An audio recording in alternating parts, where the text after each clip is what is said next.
Hello and welcome to the Ferris State Football Preview, Week 1, as the Bulldogs get set to take on the Findlay Oilers this Thursday night at Top Taggart Field at 7:30. I'm the voice of the Bulldogs, Rob Bentley, joined by Sandy Golston, longtime color commentator for Ferris State Football, and finally here. It's been 2 long years, but the Bulldogs ready to get back after it here on Thursday night. Yeah, not having that year last year was very difficult for a lot of people. Us probably the least of which. For the student athletes, for the coaches, this is a great opportunity for them to finally get back out there. We got a little small taste of it, Rob, during the spring season of what it's going to be like to get Bulldog football back, but you can already feel the excitement is in the air. We're just a couple days now filming this before we take the field at Top Taggart Field on Thursday night under the lights. It's going to be a great festive atmosphere, and I know everybody cannot wait to get started.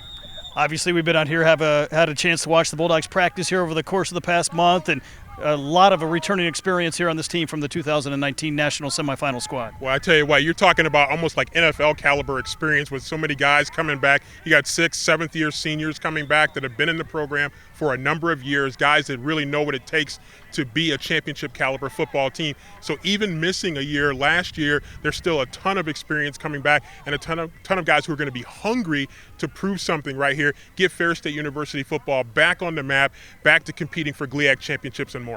Obviously, all the talk will be about the skill position players, but it starts up front for the Bulldogs, offensive and defensive lines stacked with a lot of returning talent. Yeah, I think really when you look at that offensive line, it just tremendous experience, and not just experience, but talented experience on that offensive line returning. And we know that what the Bulldogs like to do offensively, we like to control the line of scrimmage, we like to be able to run the football with authority, and we like to be able to pass protect to get our deep outs down the field to be able to make those big game-changing plays. And so we feel really good about what we're going to be able to do up front with that offensive line. And then on the defensive line, we want to be able to control the run, be able to put pressure on the quarterback, keep them in the box, make good sound tackling, and that's going to open things up for our linebackers and for our secondary to be even more aggressive. So you got to feel really good about where it starts in the trenches on both sides of the line of scrimmage. On the offensive side of the ball, a lot of returning talent. Marvin Campbell at the running back position, along with Tyler Miner and Jeremy Burrell. You've got Cy Barnett and Xavier Wade, newcomer and Brandon Childress, and certainly at the quarterback position where 3 guys listed on the depth chart, any one of the 3 could be starting here on Thursday night. Yeah, I talked to Cy Barnett the last time I was out of practice, and he said they have 4 caliber starting quarterbacks on their roster right now. So that's how deep we are at quarterback.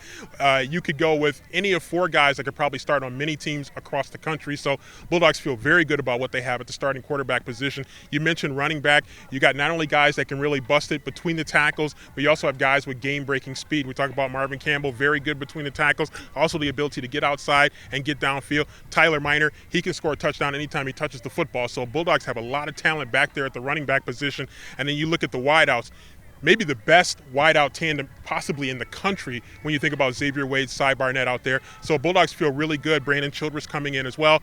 They feel really good about the talent that they be able to have to strike at all facets of the field offensively. Tight end as well could be a position of strength for the Bulldogs again this year.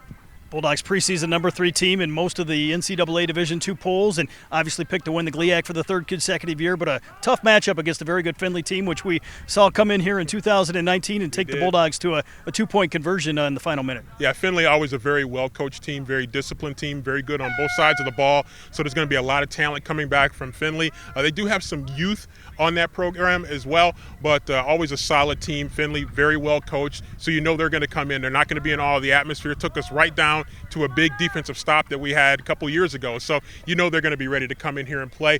They're picked relatively high in their conference, so they're a team that's going to come in with some confidence.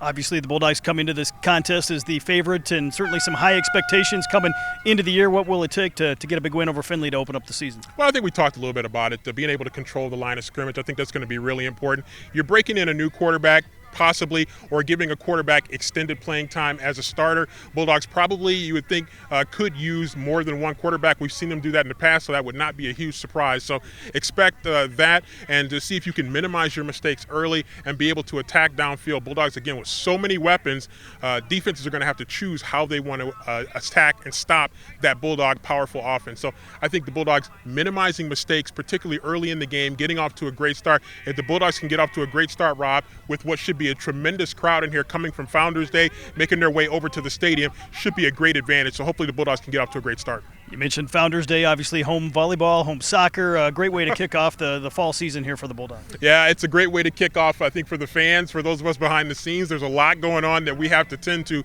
but this is a good time. You think of where we were a year ago.